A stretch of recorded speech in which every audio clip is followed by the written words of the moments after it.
Hello, friends. There is Zmotion Technology. XPCIE1032H super high-speed EtherCAT motion control card learning continues. Today, let's see how to achieve electronic cam. This function is very important.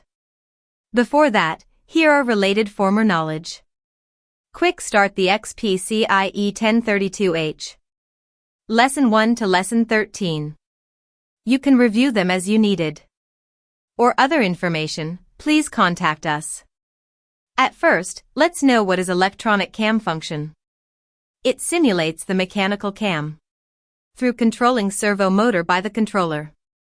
Make the main axis and the cam axis do relative motion, but without real mechanical structure. At the same time, it is multi-axis synchronization. It can be one slave axis or several axes. Therefore, simple and convenient to achieve same effect. Generally, it is used for periodical curve motions. Please see this graphic. It is one cam outline at first. Then make it become countless linear trajectories. These lines are formed one arc motion path. Therefore, the process can be concluded. Use the command, edit corresponding parameters. Parameters are the trajectory points. After editing the program, download it into your controller. Now, encoder will feed back the signal to controller. Following, controller outputs the position signal to connected servo drive. According to that, they will do synchronous motion. Needed cam motion can be realized well. For electronic cam, there are many detailed functions. Here shows main two. Synchronous tracking and the automatic cam. First one, synchronous tracking. It is similar with shearing. Make the servo and spindle synchronize. However, it only executes once at one time. Not continuous motion like shearing. Because the material incoming time can't be known. It is not fixed. When there is one sensor signal, it will be triggered, then move to specified distance. Next, return to the starting position immediately. If you need one more motion, please operate it again.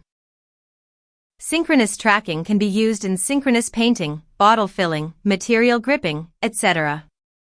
The second one, automatic cam. There are many related commands. MoveLine, MovesLine, FlexLink. For details, please check RT Basic Programming Manual. Use them to set parameters, like distance, speed, and so on. After setting, the slave speed will be calculated automatically. Because this command is to make them do following motion. Generally, AutoCam can be used in shearing, fly cutting, etc. Then, why electronic cam is used in motion control? There are three obvious advantages. Number 1, high accuracy. It can make control distance longer, reduce the failure rate. Then the control accuracy becomes higher and more reliable. Number 2, convenient debugging. It simplifies the structure. Make the debugging and maintenance easy and convenient. Number 3, flexible operation. The electronic cam uses the software to control signals. Then the motion curve can be changed easily by setting program-related parameters. Higher application flexibility, reliable operation. And no need extra mechanical structure, no worn situation. Next, as mentioned before, the main C# command. It is this one. And the related table command. Set parameters by this electronic cam command. It needs these 4 parameters. For these two, connect to your controller and select the axis number. Parameter 1 and parameter 2 are position data. The starting position and end position that are saved in table. Table is one oversize array. It can save many data. See, starting point, numbers, and the data list. Parameter 3, pulse amount. Pulse amount is calculated by multiplying this ratio with the table position. And please note, it should be integer, otherwise will appear error. The last one, the motion total time. In a word, save data into table. The data corresponds to the trajectory point. For command details and examples, please see PC manual. Next, show you electronic chem C# routine using these commands. The UI interface.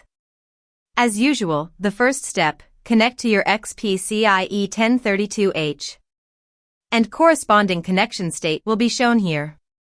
Then, step 2, set parameters, including axis, pulse amounts, speed, time. Step 3, select table data. Here, you can import outer table data or custom data. After these, you can run the motion. While moving, we will still use our RTSys scope to capture the data. Effects are these.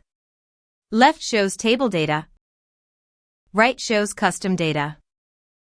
For scope debugging information, please refer to Lesson 6. And you can download it from website. There are examples and manual you can simulate. Let's operate the custom data method.